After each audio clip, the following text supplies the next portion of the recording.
Selina Juhl goes to supermarkets to campaign, not to shop. She's the face of a Danish initiative trying to stop food waste. You shouldn't eat food after the expiry of the use-by date. And now there is another date, it's called best before. And you can actually eat the food that is past the best before date. So remember that best before does not mean toxic after. Juhl grew up in Russia. She says that when she came to Denmark as a teenager, the affluent society she found here opened her eyes to wastage. I got very upset.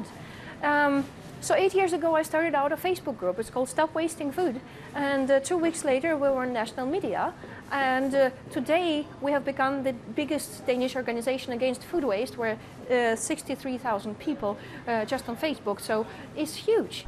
WeFood is a store to warm Juhl's heart. A supermarket full of goods past their best before date. It can't offer fresh fish or meat. Instead, there are lots of frozen goods here, but also vegetables. Customers love the low prices. A second branch has already opened. Food production puts a strain on the environment and emits large amounts of CO2. A real turnaround would be to reduce the amount of food produced, not just redistribute it, as Selina Juhl also recognizes. The root cause is that there's still a lot of food being produced and overproduced. So basically, the idea scenario is that the WeFood store is closed because there's not enough surplus produce for the WeFood store. Still, there has been a change in mindset in Denmark, if a modest one. Wastage rates in the country have fallen by 25% in the last decade, a personal victory for Juhl. She traces her commitment to her youth at the end of the Soviet Union. Communism collapsed. There were food shortages in the stores. The stores were basically empty.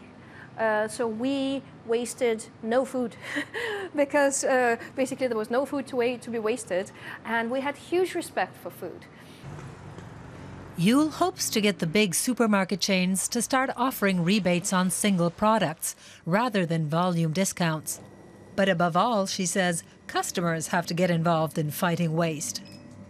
I think the normal shops should be way better at estimating how much of the product they need so that they can sell it out before it goes bad. That will require Danish consumers to rein in spending.